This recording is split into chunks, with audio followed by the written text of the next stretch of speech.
बारात जब अयोध्या से चली तो सब मंगल हो रहा है। एक गांव में बारात पहुंची। गांव वालों ने पूछा, भाई किसकी बारात है? तो मूंछों पर ताव दे करके लोगों ने कहा, तुमको नहीं पता? ये ऐरे गैरे की बारात नहीं है, अयोध्या के चक्रवर्ती धर्मात्मा दशरथ के बड़े बेटे राम की बारात जा रही है। कहां जा रही है? फिर मूंछों पर ताव दे करके कहा, ऐसे वैसे किसी जगह नहीं जा रही है।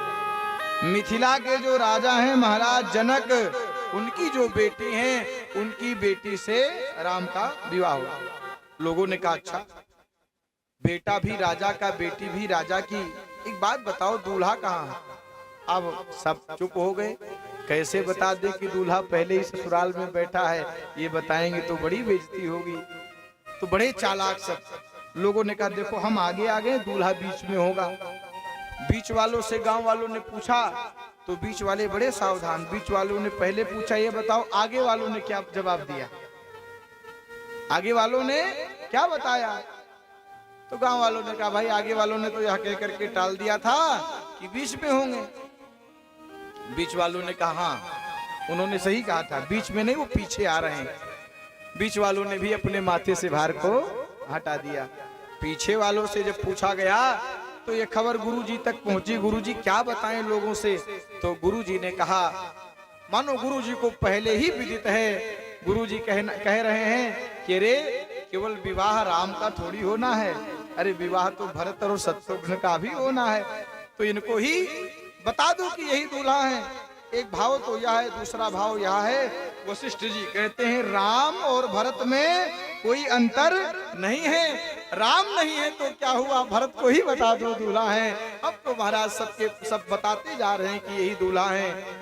जब बारात मिथिलापुर में पहुंची, आवत जानी बारात पर सुन गह गहे निशान, सज गज रथ पदचर तुरग लेन चले अगवान। महाराज जनक स्वागत के लिए आगे आए हैं।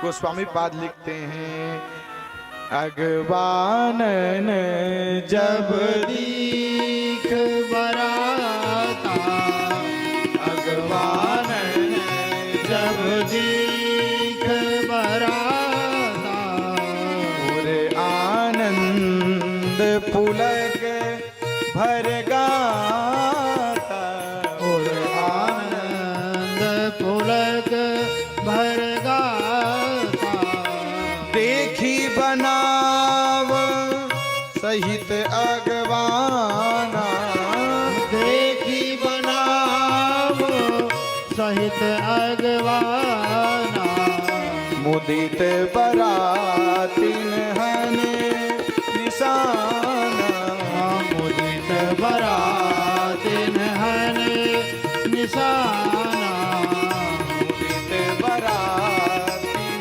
जन निशाना, मुदित बरातिन हन निशाना।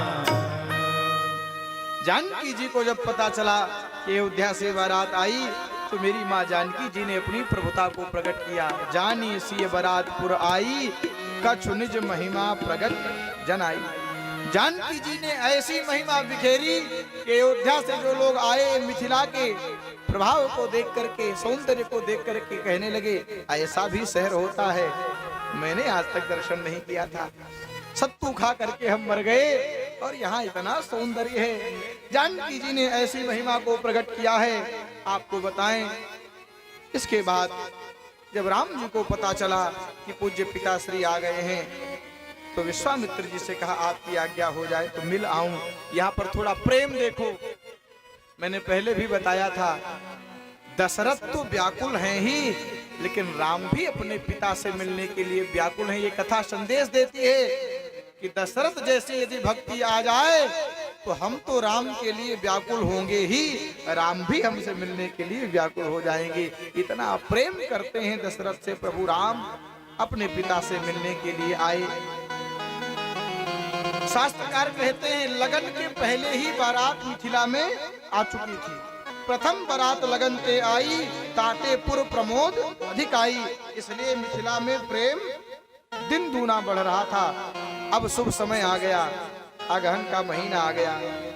मंगलों का मूल लग्न आ गया, हेमंत ऋतु सुहावना अगहन महीना, ग्रह तिथि नक्षत्र योग वार श्रेष्ठ। ब्रह्मा ने लग्न पत्रिका का विचार किया, शुभ मुहूर्त में राम का विवाह होगा। मंडप सजने लगा विवाह के लिए। दशरथ जी थोड़े दुखी थे। दशरथ जी से किसी ने पूछा, क्यों दुखी हो?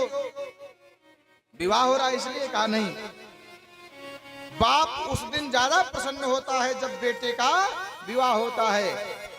मैं दुखी इसलिए नहीं हूं कि मेरे राम का विवाह हो रहा है, फिर दुखी इसलिए हूं कि मेरे बच्चे एक साथ जन्म लिए, एक साथ पढ़ने के लिए गए।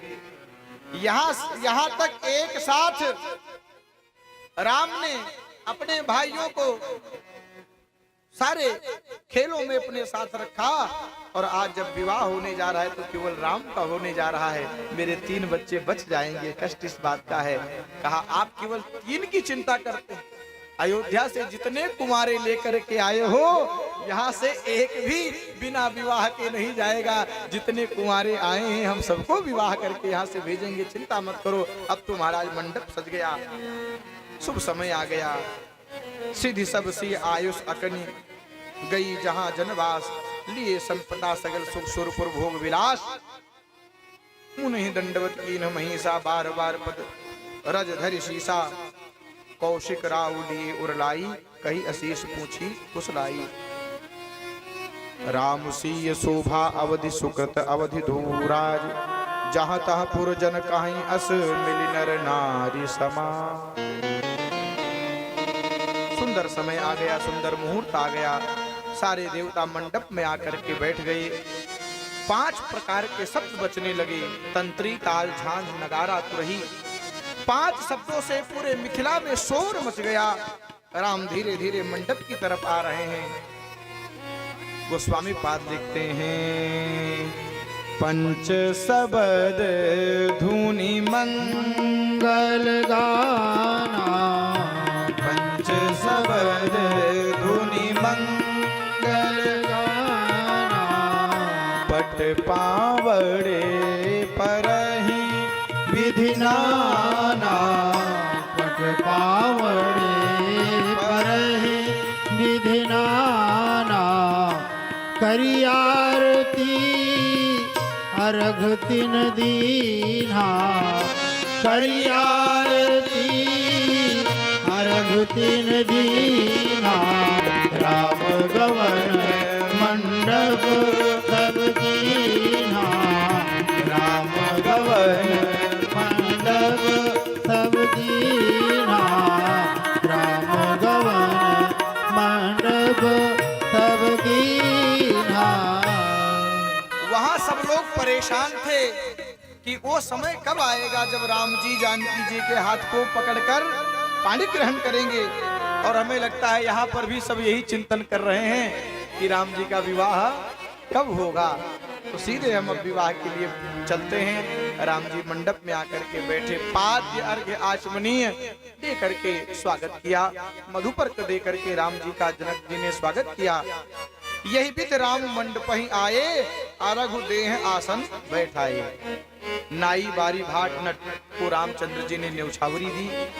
बैठे थे, गणपति का पूजन हुआ, और इधर सुंदर जानकी जी को उनकी सखियां धीरे धीरे मंडप के लिए लेकर के आ रही हैं। मानसकार कहते हैं, चली लाई सीतहि सखी सादर, सजी सुमंगल भावनी। चली जाई सीतहि सखी सादर, सजी सुमंगल भावनी। नव सप्त साजी सुंदरी, सब मत गुंजर गावनी।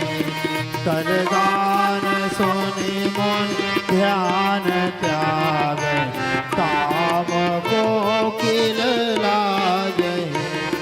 मंजीर नूपुर कलित कंकर, ताल गति बर बाजहि। चली लाई सीतहि सखी सादर, सजी सुमंगल भावनी। श्रृंगारों से युक्त माँ जानकी मंगल गान करते हुए सखियां लेकर के राम जी के पास आईं। राम जी के पास में जैसे जानकी जी बैठी, जानकी जी का प्रतिबिंब राम के ऊपर पड़ा। मिथिला के लोग कहने लगे, राम अभी तक तो आप काले थे, लेकिन देखो जानकी जी की परछाई पड़ते ही आप हरे हो गए। हरे राम राम राम हरे हरे। मिथिलानियां कहती हैं पहले कीर्तन भी काले राम होता होगा, लेकिन जब से आप जानकी जी के पास बैठे हैं काले से आप हरे हो गए, इसलिए अब कीर्तन हरे राम राम राम हरे हरे। इस प्रकार से पूजन का क्रम प्रारंभ हो गया। होम के समय अग्नि देवता रूप धारण करके आहुति ले रहे हैं। सुंदर समय आ गया, राम जी खड़े हो गए, चारों भैया खड़े हो गए। अब तो भावरी का समय आ गया। मानसकार देखते हैं। करी होमो विधिवत गांठ जोरी, होन लागी भावरी। करी होमो विधिवत गांठ जोरी, होन लागी भावरी। क्यों कर बिनय विदेहु कियो, विदेहु मूरत सावरी। क्यों कर बिनय विदेहु, विदेहु मूरत सावरी। करि होम विधिवत गांठ जोरी, होन लागी भावरी भावरी भावरी। जब राम जी भावरी देने लगे तो सखियों ने बड़ा मनोविनोद किया है। एक सखी ने कहा, ये कैसे लग रहे हैं पूज्य मामा जी, बड़ा सुंदर भाव देते हैं।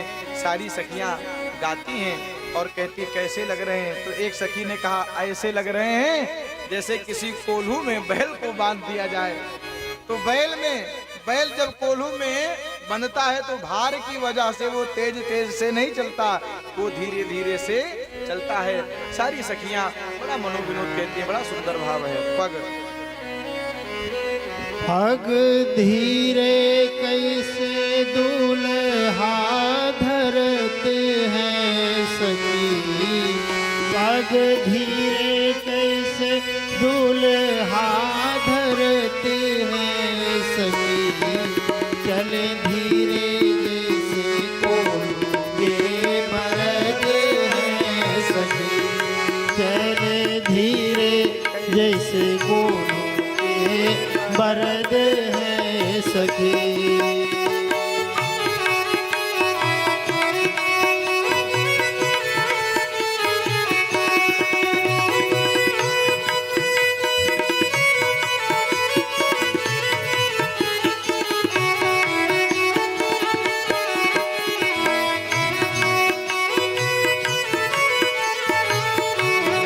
एक सखी ने कहा, राम को बैल बता रही हो? तो एक सखी ने कहा, हाँ सही कह रहे हो। बैल घानी को पेरता है और ये भी वही काम करते हैं। क्या करते हैं? कहा ये भी 84 लाख योनियों में जीव को गोल गोल घुमाते रहते हैं। जो काम बैल करता है वही काम यह भी करते। राम जी ने कहा, रे राम धीरे चल रहे हैं तो ये हमको कोल्हू का बैल बता रही है। तो राम जी अपनी चाल को थोड़ी बढ़ा दिए, तेज से चलने लगे। सखियों ने कहा, अब कैसे लग रहे हैं? तो एक सखी ने कहा, अब ऐसे लग रहे हैं जैसे बकरियों को बंधन से मुक्त कर दिया जाए तो बकरी तेज से चलती है, अब ऐसे ही लग रहे हैं। ऐसी उपमा में कौन विवेक है सखी। ऐसी उपमा में कौन विवेक है सखी। बरो मरद के नाम गुण एक है सखी। बरो मरद के नाम गुण एक है सखी। आहे बरद वही जो बरदानी है सखी। आहे बरद वही जो बरदानी है सखी, लेकिन कोल्हो के बरद क्यों प्रमानी है सखी, लेकिन कोल्हो के बरद क्यों प्रमानी है सखी।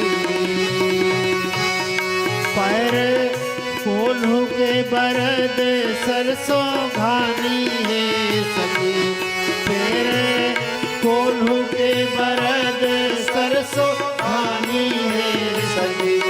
ये 84 लाख योनि के विधानी है सखी, ये 84 लाख के विधानी है सखी। देख लंबी अब चाल कैसे लागे है सखी, देख लंबी अब चाल कैसे लागे है सखी। जैसे बंधन से छूटी आज भागे है सखी, जैसे बंधन से छूटी आज भागे है सखी।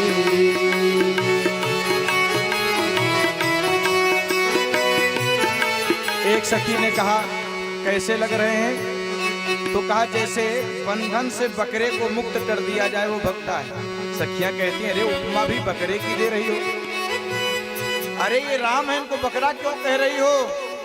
तो कहा देखो इनके जो बाबा हुए हैं अज, और ये भी अजन्मा है, भय प्रगट कृपाला दीन दयाला, तो जैसे अज वैसे ये भी हैं। सखियां कहती हैं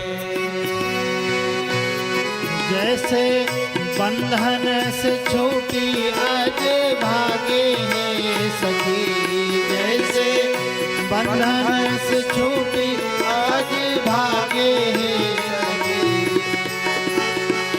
चले धीरे जैसे कोल्हो के बरद हैं सखी, चले धीरे जैसे कोल्हो के बरद हैं सखी। आज बकरा के लोग कहे हैं सखी, आज बकरा के लोग कहे हैं सखी। आज आज आ जाए रहे हैं सखी, आज आ जाए रहे हैं सखी।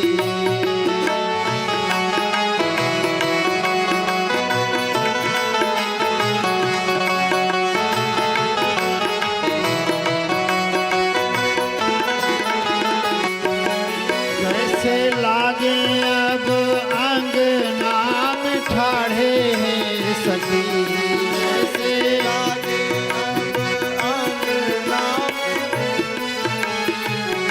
राम जी सखियों के कहने पर सोच रहे हैं धीमे चलता हूं तो बैल, तेज चलता हूं तो बकरा। राम जी खड़े हो गए। सखियों ने कहा अब कैसे लग रहे हैं? कहा जैसे मंडप में खम्भ खड़ा है, राम जी ऐसे ही लग रहे हैं। कैसे लागे अब अंगना में ठाढ़े सखी, कैसे लागे अब अंगना में ठाढ़े सखी। जो सुवर्ण नीलमणि खम्भ गाड़े सखी, जो सुवर्ण नीलमणि खम्भ गाड़े सखी। खम्भ जड़ किंतु दुल्हा चेतन है सखी, खम्भ जड़ किंतु दुल्हा चेतन है सखी। जड़ चेतन में राम नहीं अन्य है सखी।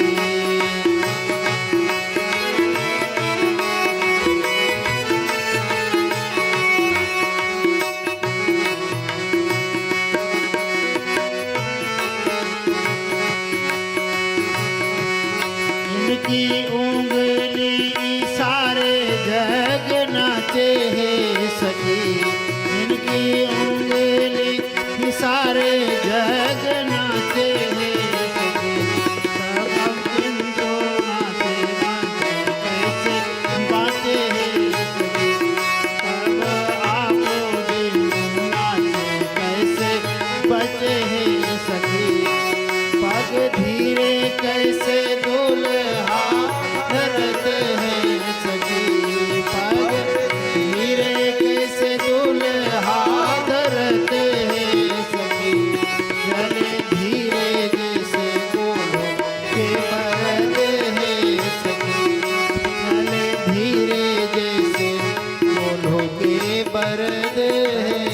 सके। इस प्रकार से राम जी बावरी लिए हैं। कुंवर कुंवल कर भावर देही, नयन लाभ सब सादर लेही, जाइन बरन मनोहर जोरी, जो उपमा कछु कहाऊं सुधोरी। इतने सुंदर लग रहे हैं। केवल राम जी का ही विवाह नहीं हो रहा है, भरत शत्रुघ्न लक्ष्मण जी का भी विवाह हो रहा है। मांडवी, श्रुत कीर्ति आदि जानकी जी के बहनों के साथ विवाह संपन्न हो रहा है। महाराज जनक कन्यादान कर रहे हैं। यहाँ पर भी हमारी कुछ माताएं कन्यादान के लिए बैठी हैं। यहाँ पर जनक जी कन्यादान कर रहे हैं और यहाँ पर जिनको भी ठाकुर जी का पूजन करना हो, हमारे आचार्य जी महाराज बैठे हैं। वो आज वशिष्ठ की भूमिका में यहाँ पर आएंगे और एक एक करके आप लोग धीरे से वही मंच के समीप में आवें और प्रणाम करके अपने यथास्थान बैठ जाएं। ऐसा दिव्य वहाँ पर कन्यादान हो रहा है।